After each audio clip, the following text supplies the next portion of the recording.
हमारे मंच पर आसीन हाल ही में भारतीय प्रशासनिक सेवा से सेवानिवृत्त हुए हमारे साथी राजेंद्र तिवारी जी, अरविंद जी, सुरेश जी, आराधना जी और शकुंतला जी, हमारी सेवा के अध्यक्ष महेश जी, इसके सचिव रंजन जी, हमारे सेवानिवृत्त अधिकारियों के रिस्पेक्टिव स्पाउसेस, हमारे साथी सहयोगीगण के परिवार के सदस्यगण, ये कितना सुखद अनुभव होता है कि जब आप पीछे की यात्रा को एक बार फिर से रिलीव करते हैं। जब हमारे ये अधिकारी एक एक करके अपने अनुभव बता रहे थे, मुझे ऐसा लग रहा था कि जैसे हम खुद ही उसके साथ आत्मसात हो रहे हैं, क्योंकि ये उनकी कहानी नहीं है बल्कि हम सबकी कहानी है। हम सब एक जैसे ही कहीं पे परगना मजिस्ट्रेट के जैसे शुरू किए कार्य और अपनी सेवा का अंत कर रहे हैं अपने सर्वोच्च स्थान पर पहुंच करके। अलग अलग विभाग, अलग अलग जगह, अलग अलग तौर तरीके, लेकिन अनुभव लगभग एक ही जैसे। और आज मुझे यहाँ पे लग करके समझ में आया कि राजेंद्र को तो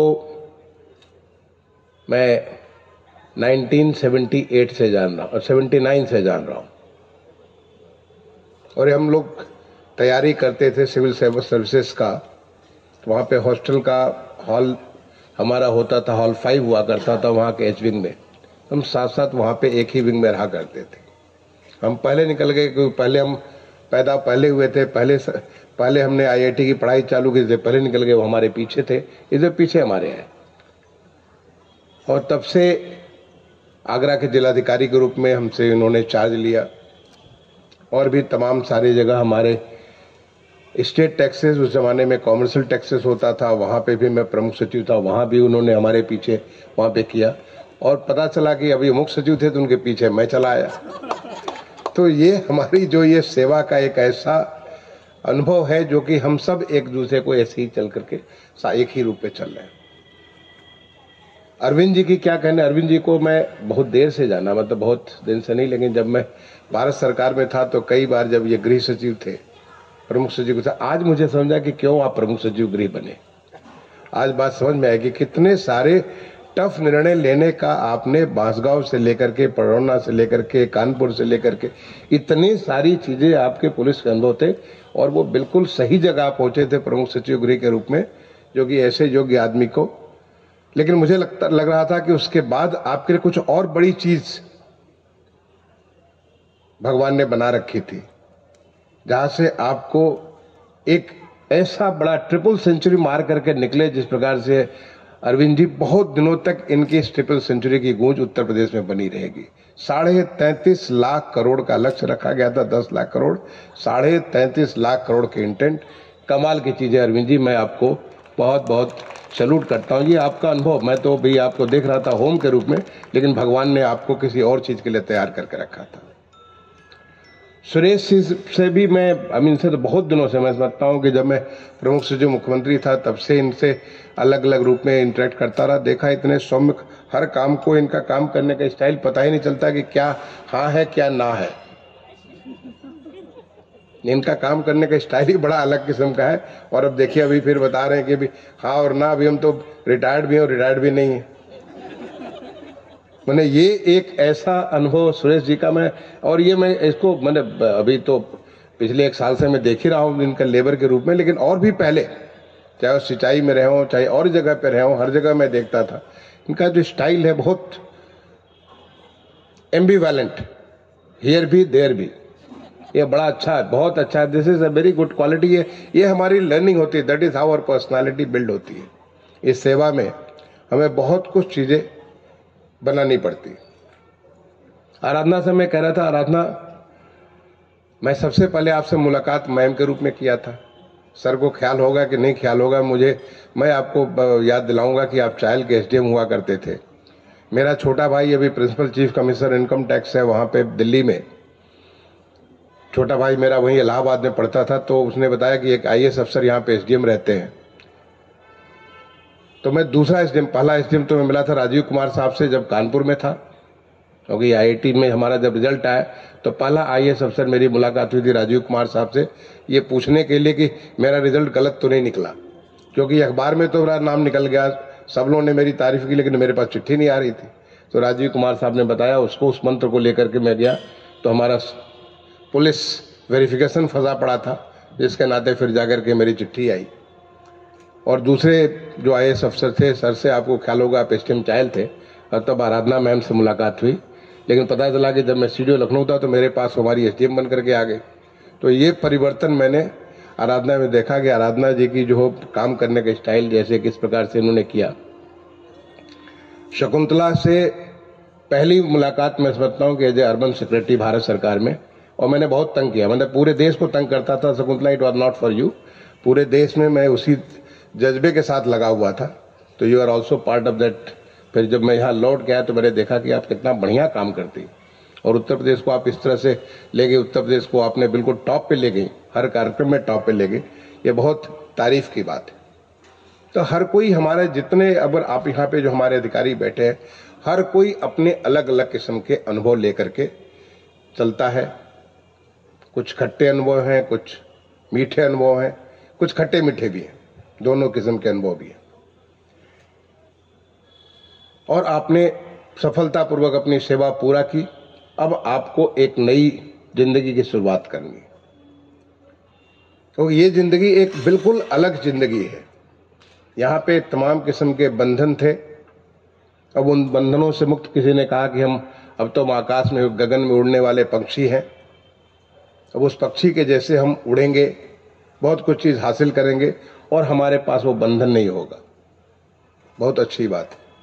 और अभी तो खुले आसमान में उड़ने का वक्त है, क्योंकि इतना बड़ा अनुभव मुझे नहीं लगता है कि किसी भी सेवा में होगा।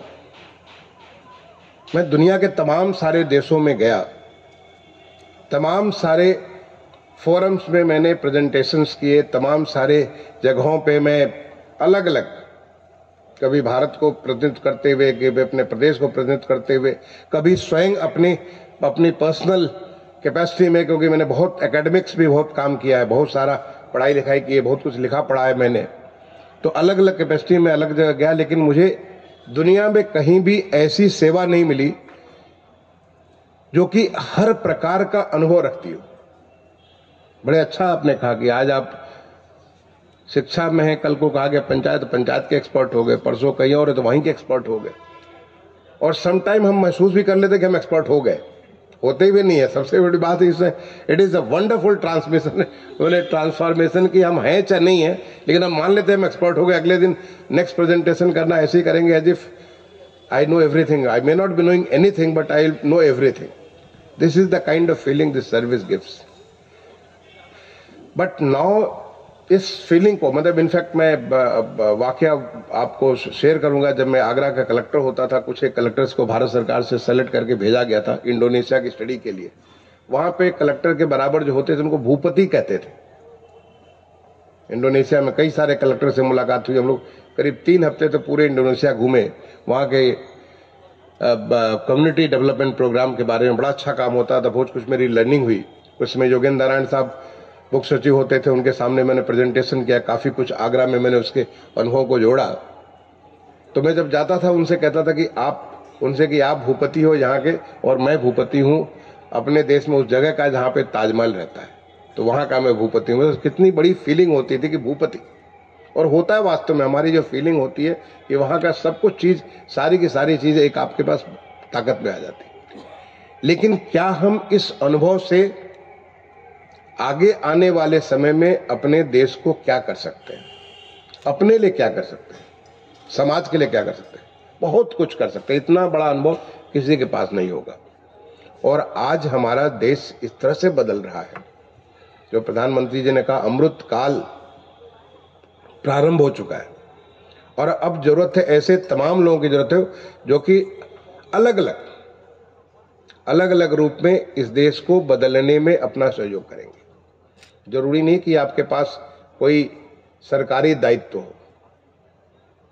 सरकारी दायित्व हो बहुत अच्छी बात है, कोई प्राइवेट दायित्व बहुत अच्छी बात है। अगर नहीं भी हो तो आप तो अनुभव के इतने बड़े ट्रेजर है, खान है। आप एक तरीके से इतनी बड़ी खान है जहां से कितनी सारी इतने किस्म की, किसी खान से कहीं सोना निकलेगा, कहीं से चांदी निकलेगी, कहीं हीरे निकलेंगे, कहीं जवाहरात निकलेंगे, इतने किस्म के खान है। उस खान में से कुछ चीजें निकाल करके देश को अर्पित करने का वक्त आ गया, क्योंकि आप सबके मैंने almost life is also settled. तो क्या हम उसको कर सकते हैं, कैसे कर सकते हैं, ये आपके लिए सोचने की बात है। आप जहां भी हाथ रखेंगे, अभी हमारी कल परसों किसी से मुलाकात हुई, एक रिटायर्ड ऑफिसर से मुलाकात हुई कहीं पे फंक्शन में। मैंने पूछा क्या कर रहे हैं, तो उन्होंने कहा कि कुछ सर आप ही दे दीजिए, हमें अच्छी बात होगी। मैंने कहा यार अब तो रिटायर 2-3 साल हो गए आपको रिटायर हुए, अब समझ में आ जाना चाहिए कि हम क्या कर सकते हैं। जब हम एसडीएम थे, एडीएम थे, डीएम थे, हमें किसी ने काम नहीं दिया, हम खुद काम बना करके काम करते चले गए, राह अपनी बना के चलते चले गए। इनफैक्ट 2 एसडीएम को पकड़ेंगे, दोनों अलग अलग जैसे काम करते हैं। 2 सीडीओ को पकड़ेंगे, अलग अलग तरीके से काम करते हैं। 2 डीएम्स को पकड़ेंगे, बिल्कुल अलग जैसे काम करते हैं। काम एक ही है, काम करने के तरीके बहुत। तो काम इतने सारे हैं, इतनी सारी चीजें देश में है। आप जहां से शुरुआत करेंगे वहीं से आपका दोबारा वो सेम व्यक्ति चल पड़ेगा। और ऐसा मैं बहुत लोगों को जानता हूं, पूरे देश में जानता हूं, जहां लोग इतना गंभीर कार्य कर रहे हैं, इस तरीके से काम कर रहे हैं कि वहां पे आपको मे बी वो माई बाप वाली शहरत नहीं होगी, वो आपको दूर से वो जो आभा बन जाती है हमारी सर्विस की, वो तो नहीं होगी, लेकिन एक बहुत लंबी छाप, एक बड़ी अपना पहचान वो बना करके आगे चल रहे हैं, जिसको जो देश को भी फायदा हो रहा है, जहां वो काम कर रहे हैं वहां लोगों को फायदा हो रहा है। तो ये हमें सोचने की बात है कि हम क्या कर सकते हैं। और यही हमारी वर्ण व्यवस्था जो है, हमारी सनातन संस्कृति है, उस सनातन संस्कृति की वर्ण व्यवस्था यही है। पहला जो है 25 साल, समय तो थोड़ा आगे पीछे हो सकता है, पहला हमारा ब्रह्मचर्य जो हम अपने लिए जीते थे, जो हम अपनी ताकत बनाते थे। अगर हम इस धरा पे आ गए हैं तो हम अपनी ताकत चाहे एज ए योद्धा बनाएंगे, एज ए कृषक बनाएंगे, एज ए वैज्ञानिक बनाएंगे, एज ए मैंने किसी भी क्षेत्र में, कला के क्षेत्र में, जिस किसी क्षेत्र में अपनी पारंगत हासिल करेंगे। ये हमारी ब्रह्मचर्य अवस्था होती थी। दूसरी अवस्था गृहस्थ अवस्था होती थी। अगले 25 साल, 30 साल, 35 साल जो वक्त है जबकि आप अपने परिवार को, अपने समाज को वो देंगे जहां से आप शुरू हुए। यानी आपकी जो है संतति होगी, आप अपने परिवार को, लोगों को इस योग्य बनाएंगे आने वाले समय में कि जिससे वो समाज के लिए योग्य हो सके। अपनी जो भी क्षमता के मुताबिक सब कुछ समाज को देने के लिए काम करेंगे। लेकिन तीसरी अवस्था जो होती थी वानप्रस्थ, वानप्रस्थ में फिर हमको अब समाज से कुछ नहीं चाहिए, हम समाज को देंगे, केवल समाज को देंगे। क्योंकि अगर हम बड़े योद्धा हों, हम बड़े वैज्ञानिक हों, हम बड़े अब लेखक हो, हम जो भी हों, हम बड़े खिलाड़ी हों, जो भी हों, अब हम आने वाले समय में समाज को देंगे। अब हमें समाज से अपेक्षा नहीं होगी, हम समाज को देंगे। वो हमारी वानप्रस्थ अवस्था थी। और वो अवस्था है हमारे जब कभी हम सेवा से सेवानिवृत्त हो जाते हैं, और सेवानिवृत्त होना ही है, हर एक को होना है। ये तो प्रकृति का यही एक अटल सत्य है कि जो चीज शुरू होती है वो अंत होती है। कोई भी चीज शाश्वत नहीं होती। हर चीज का जो शुरुआत है, अंत तो होना ही होना है। समय उसका निर्धारित है कब अंत होना है। तो जब होगा तो उसके बाद हम नया चीज जो वानप्रस्थ अवस्था शुरू करेंगे और हम समाज को देना चालू करेंगे। और जो चौथी अवस्था थी हमारी सन्यास की, जिसमें केवल हम होंगे और वो परमात्मा होगा, कि हमारे और हमारे परमात्मा के बीच में और कोई नहीं होगा। तो हम सीधे उसके साथ संवाद करेंगे, क्योंकि वो हमारा अंतिम काल है, जो कि हम उसके बाद एक नए रास्ते को पकड़ेंगे। तो मैं तो कहूंगा कि हमारे पास जो इतना बड़ा खजाना लग रखा हुआ है, उस खजाने के एक एक चीज को निकालिए और इस चीज को समाज में बिखेरिए, समाज को फैलाइए, समाज में दीजिए। और ये वक्त है समाज को देने का, क्योंकि ये जो हमारे माननीय प्रधानमंत्री जी ने एक अमृत काल की संज्ञा दी है, जो कि देश एक विकसित देश बनेगा, हम सबके सामने बनेगा। मैं आप सबको आपके बहुत बेहतर स्वास्थ्य के लिए कि हम अगले 25 साल ऐसे ही स्वस्थ रहे, इसी प्रकार से समाज को बहुत कुछ देते रहे और देखें कि हमारा देश जब विकसित देश होगा तो कैसा देश होगा, क्या होगा उस देश में। और हम इस बात को याद करें कि हम जब सेवा में थे तो हमने क्या दिया, और हम सेवा के बाहर थे तो क्या दिया। मुझे लगता है कि सेवा के बाहर जाके जब बंधनों से मुक्त होंगे हम बहुत कुछ दे सकते हैं। उसमें कोई हमारे पास किसी प्रकार की रोक टोक नहीं होगी। हमारे पास ये नहीं सोचना होगा कि फाइल में हम ये लिखेंगे और फाइल में इसको ऐसे लिखेंगे तो इसका ये हमारा रिस्पॉन्स। ये सब जो बहुत सारी बातें यहाँ पे हो रही थी उनकी जरूरत नहीं रह जाएगी। हम निकाल करके उन चीजों को दे सकते हैं और फिर हम इस बात का महसूस करेंगे कि आज हमारा देश विकसित हुआ है, इसके लिए हमने ऐसा कुछ किया है, हमने ये दिया है जिसमें विकसित होने में ये हमारा कंट्रीब्यूशन है। और ये कंट्रीब्यूशन आया हमारे पिछले 25, 30 साल, 35 साल की जो सेवा थी, उस सेवा के अनुभव से प्राप्त हुआ।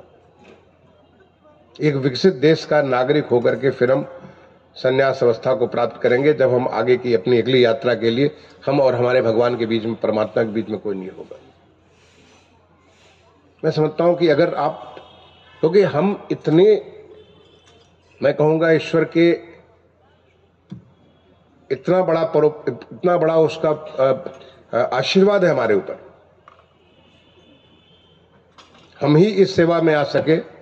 मुझे इस बात का कोई ये नहीं है कि ख्याल कि मैं बहुत अच्छा था और हमारे साथी जो थे हमसे बुरे थे, वो भी हमसे अच्छे थे, हमसे बहुत अच्छे थे, लेकिन भगवान ने हमें इस काम के लिए चुना, भगवान ने हमें ये काम दिया और हम इतने सक्सेसफुली इस काम को लेकर के चल सके। तो मैं इसके लिए तो आप सारे लोगों को बहुत बहुत बधाई दूंगा, बहुत बहुत अपने तरफ से जितना भी आपकी तारीफ कर सको उतनी तारीफ करूँ। हर एक को मैं पूरा तो नहीं, लेकिन बहुत कुछ जानता हूँ, तो जो आपने काम किया उसके लिए बहुत बहुत आपकी तारीफ करूंगा।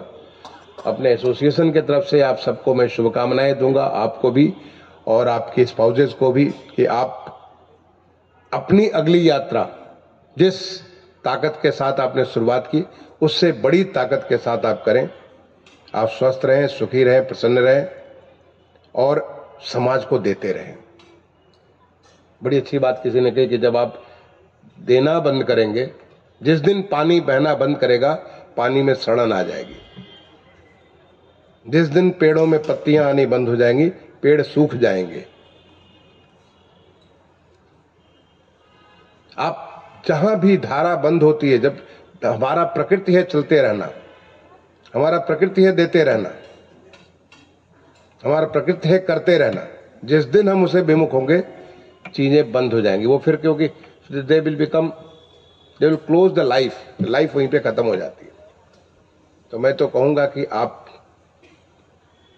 अपनी गति से अपने रूप में वो देने वाला कार्य प्रारंभ करें।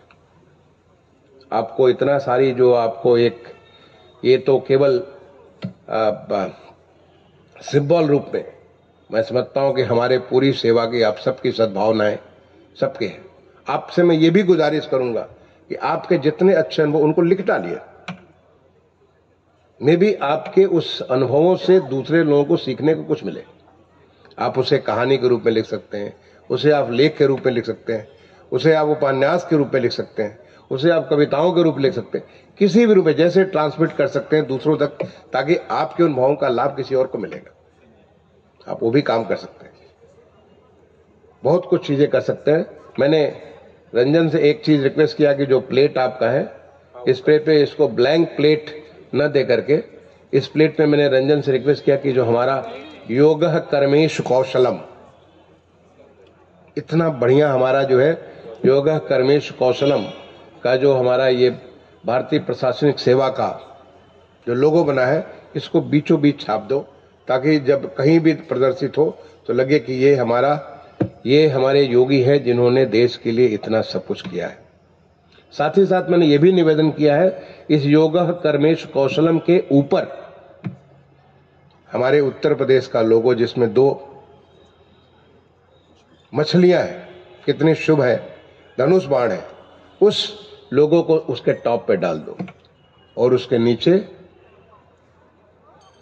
हमारे अमृत काल के लिए अमृत महोत्सव का जो लोगो बना हुआ है उसके नीचे लगा दो, तो ऊपर से उत्तर प्रदेश और दूसरे से अमृत काल। ये आपको हमेशा याद दिलाता रहेगा जहां भी आप रखेंगे कि अमृत काल में हम उतनी बड़ी ताकत के साथ उत्तर प्रदेश से जो कुछ हमने सीखा, जिसकी वजह से हम ये कर्म में कौशल हमने जो हासिल की, उस कुशलता के साथ हम आगे बढ़ते रहेंगे। मैं एक बार दोबारा अपनी तरफ से, आप सबकी तरफ से आपको बहुत बहुत शुभकामनाएं देते हुए, आपके स्पाउसेस को भी, मैं स्पाउसेस इसलिए कह रहा हूं कि दोनों तरह के लोग हैं, हमारे 81 एंड 89 भी हैं, गौतम साहब भी हैं, तो आप सबको स्पाउसेस, इसलिए मुझे हिंदी का सही शब्द नहीं मिला, इसकी वजह से आप सबको अपनी शुभकामनाएं देते हुए वाणी को विराम देता हूं। बहुत बहुत धन्यवाद। जय हिंद।